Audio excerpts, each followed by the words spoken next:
తాకట్లో ఉన్న మీ బంగారాన్ని విడిపించి ఆ రోజు ఆన్లైన్ రేటుకి కొంటాం. Sharma gold company. శ్రీ గురుభ్యో నమః. మహాగణాధిపతయే నమః. శివాయ గురవే నమః. శ్రీ కామేశ్వరి దేవి నమః. సుమన్ టీవీ ప్రేక్షకులకి శుభోదయ శుభాకాంక్షలు. నేను మీ సోమేశ్వరి శర్మ. మేషం నుండి మీనం వరకు ఉన్నటువంటి రాశి ఫలితాలు నా పరిజ్ఞానం సంకరించే మేరకు ఈ వారం రాశి ఫలితాలను తెలియజేస్తాను. ఈ రాశి ఫలితాలు ఈ నెల 23వ తేదీ నుండి 29వ తేదీ వరకు వర్తిస్తాయి. ముందుగా గోచారం. వృషభంలో గురువు, మిథునంలో కుజుడు, కన్యలో కేతువు, కుంభంలో శని, మీనంలో రవి, బుధ, శుక్ర, రాహులు. అలాగే చంద్రుడు ధనస్సు, మకర, కుంభరాశుల్లో సంచారం. తదుపరి వృషభ రాశి. వృషభ రాశి వారికి ఈ వారం సానుకూలమైన ఫలితాలు గోచరిస్తోంది. ఆరోగ్యపరమైన విషయాలు ఏమైనా ఉంటే ఈ వారం తొలగిపోతాయి. మంచి ఉద్యోగం లభించే అవకాశం గోచరిస్తోంది. నలుగురిలోనూ పేరు ప్రఖ్యాత తెచ్చుకోవడానికి అహర్నిశలు కష్టపడతారు. నలుగురిలోనూ హుందాగా ఉండాలి అనే యోచన చేస్తారు. 10 మందికి సహాయం చేయాలి, మిగతాది పరమేశ్వరుడే మనకి ఇస్తాడు.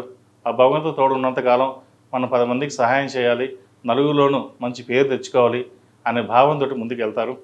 ఇటు ఉద్యోగంలోనూ అటు వ్యాపారంలోనూ స్థిరత్వాన్ని ఎక్కువగా కోరుకుంటారు. స్థిరమైన చోట ఎక్కువగా ఎంతకాలం పనిచేయగలం అనే యోచన కూడా వస్తుంది.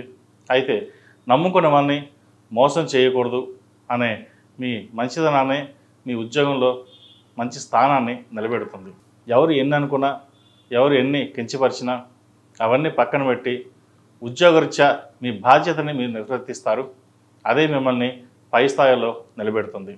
వ్యాపారం కూడా మంచి మార్గంలో ఉంటుంది. మిత్రుల సహాయ సహకారాలు మీకు లభిస్తాయి. దానివలన ఇంకో అడుగు ముందుకు వేస్తారు. వివాహాది శుభకార్యాల విషయంలో మంచి సంబంధం కుదురుతుంది. పెళ్ళి చేదాకా వచ్చి చేయి జరిపిందే అనే ఒక భావన ఏర్పడుతుంది. అయితే ఒక మంచి సంబంధం కుదురుతుంది. వచ్చిన సంబంధం బాగుందా లేదా జాతక పరిశీలన చేసుకుని ముందుకు వెళ్ళడం చెప్పదగినది. మీ నీతి నిజాయితీ ఈ రోజున 10 మందిలో నిలబెట్టిందని సంతోషపడతారు. ఏదన్నా భగవంతుడే మనకి ఇవ్వాలి, ఆయన చూసుకుంటాడు, మనం ఎవరిని మోసం చేయొద్దు, ఉన్నంతలో ఉన్నంత ఇదిగా ఉండాలి అని ఆలోచన చేస్తారు. విద్యార్థులకు కాలం అనుకూలంగా ఉంది. విదేశీ విద్య సంబంధించి వైద్య వృత్తిలో ఉన్న వారికి అనుకూలంగా ఉందని చెప్పచ్చు. వ్యాపార రంగంలో వారికి సాఫ్ట్వేర్ రంగం, రియల్ ఎస్టేట్ ఈ రంగాల వారికి బాగుంది. అలాగే వ్యవసాయ రంగం చేసుకునే వారికి కొద్దిపాటి నష్టాలున్నా ఈ వారం వాటితో తొలగిపోతుంది. మంచి పంట దిగుబడి వస్తుంది. అలాగే ఆకుకూరలు అమ్మేవారికి, టిఫిన్ సెంటర్స్ వారికి ఈ వారం అనుకూలంగా ఉంది. ఈ రాశిలో జన్మించిన స్త్రీలకు వృత్తి ఉద్యోగాల పరంగా అనుకూలంగా ఉంది. బంధుమిత్రులతోటి ఆనందంగా గడుపుతారు.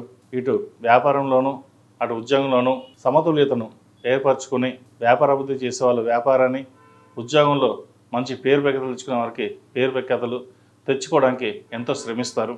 నిద్రాహారాలు మాని కంపెనీ కోసం ఎక్కువ పాటుపడతారు. అది మీ ఉన్నతికి మెచ్చుకోదగ్గ విషయం అని చెప్పవచ్చు. కొంతమంది మాటలు చెప్పి బతికేస్తారు. మీరు అలా ఉండరు. ఏదైనా కష్టపడాలి, కష్టే ఫలి, కష్టించి సంపాదించుకోవాలి తప్పితే కానీ 4 మాటలు చెప్పి ఆ పూట గడుపుకుందాం అనే ఉద్దేశం మీకు ఉండదు. అందుకే మీకు ఉద్యోగంలో పేరు ప్రఖ్యాతలు ఉంటాయి, ధనం తక్కువగా ఉంటుంది. అయినా సరే ధనం అనేది పరమేశ్వరుడు ఇవ్వాలి, ఆయనే ఇస్తాడు అనే ఉద్దేశంతో ముందుకు వెళ్తారు. ఏది ఏమైనా ఈ వారం ఈ రాశి వారికి చాలా బాగుందని చెప్పచ్చు.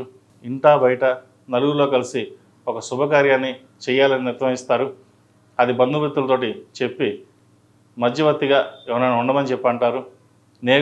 నాకు నేనుగా చేస్తే కొన్ని పనులు అవ్వడం లేదు, ఇంట్లో వాళ్ళైనా బయట వాళ్ళైనా మీరు నిలబడి ఆ కార్యక్రమాన్ని పూర్తి చేస్తే కనీసం ఆ పని పూర్తవుతుందని ఒక ఆశాజనకంగా వ్యక్తం చేస్తారు. ఇల్లు కొనాలనే మీ యోచన ఏదైతే ఉందో అది సఫలీకృతం అవుతుంది.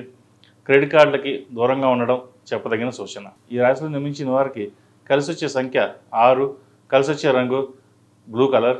ఏదైనా పని మీద బయటికి వెళ్ళేటప్పుడు సోమవారం కానీ బుధవారం కానీ వెళ్ళండి, మంచి ఫలితాలు సంప్రాప్తిస్తాయి. ఈ రాశిలో నిర్మించిన వారు ప్రతిరోజు ప్రతినిత్యం హనుమాన్ వృత్తులతో దీపారాధన చేయడం, ఆంజనేయ స్వామికి ఆకుపూజ చేయడం ఎంతో శ్రేష్టం. శనివారం కానీ గురువారం నాడు కానీ ఒక 10 మందికి అన్నదానం చేయండి, లేదా గోసేవ చేసుకోండి, మంచి ఫలితాలు సంప్రాప్తిస్తాయి. ముఖ్యంగా ఆడవారు మంగళవారం, శుక్రవారం నాడు అమ్మవారికి ఆరవలి కుంకుమతో లక్ష్మీ అష్టోత్తరం పూజ చేయండి. దానివల్ల